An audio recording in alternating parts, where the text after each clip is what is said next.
Okay, so we are in Module 6 of American History, and in this one we were learning about the Great Depression after war and how there were combined factors to produce post-war prosperity in the United States, as well as cause for the Great Depression and the consequences of it. We saw much light after World War II in the summer of 1945. The United States was in a position of uncertainty for the future and was very worrisome for the economy to fully stable. We didn't see that after the First World War. Actually, things bounced back pretty quickly with the mass production of electronics and home goods.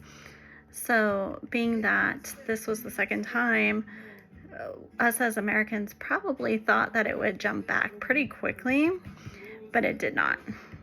So, the massive immobilization during World War II had enabled Americans to go back to work.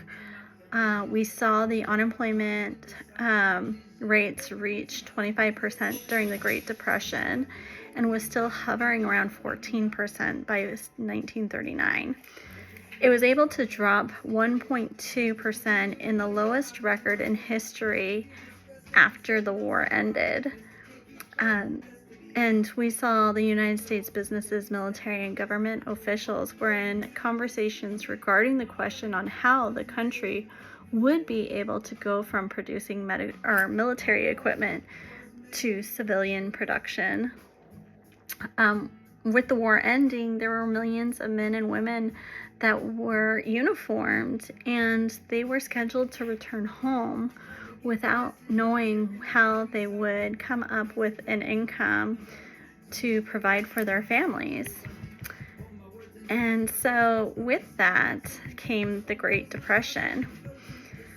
So with the Great Depression, there are 5 things that come into mind. Vulnerability in the global and economic outcome of the United States, which in the 1920s, there was a disruption of destruction caused by World War I, which caused factories and farms producing again, and by nature, the economy of the United States then shifted as ordinary consumers buying durable goods became more important. Then shifted elsewhere as a lot of the cooperation regarding the nations, which were producing a lot of different things, and saw that the economy boomed in the 1920s, which helped spread belief that it was easy to make money fast if you were really wanting to invest in the right opportunities. Unfortunately, that was not the case after all of this. And many started gambling on Wall Street, and investors started increasing buying stock on margins in which they could put as little as 10% down to buy the stock and borrow the rest of the money against their other stock as collateral.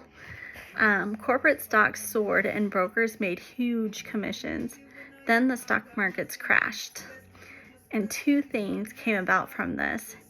It had a wealth effect on consumption, and it also made consumers and firms pessimistic. The third thing was the blunders by Fed and Federal Reserves was supposed to ensure the stability of the economy with being able to control the money. Unfortunately, that failed because they guaranteed a 60% increase in money supply, which was a drastic increase. They also insured their money by saying that they could trade it for gold. We saw everyone trying to trade out their physical cash, which was paper, for gold.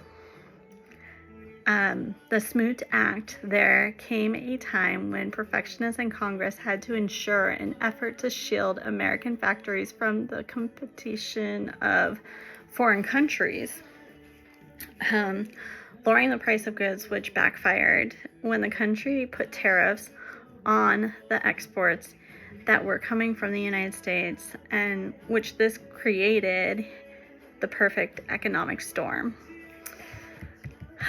The other stuff that we saw was post-war economy. As the Cold War unfolded in the decade and a half after the World War, the United States experienced phenomenal economic growth. The war brought the return of prosperity in post-war period, which was unheard of. So it was interesting to see the growth had different sources, and the automobile industry was partially responsible as the number one of automotive production actually tripled from the years of 1945 to 1955. With all of this, major corporations grew in America even larger than before. There had been in early waves of mergers from 1890s to the 1920s, where new conglomerate firms with holdings in a variety of industries were able to lead the way. Workers found their own lives changing as industrial America changed. Fewer workers produced goods, more provided services than anything. And by 1956, a majority held white-collar jobs, working as corporate managers, teachers, salespersons, and office employees. While farmers, on the other hand, faced tough times, gains in productivity led to agriculture consolidation. As farming became a big business, family farms turned into each other and was very difficult to compete against each other. So that's Module 6 in a nutshell, and we should just be thankful that we didn't live during these times and have a great appreciation for what possibly our parents went through.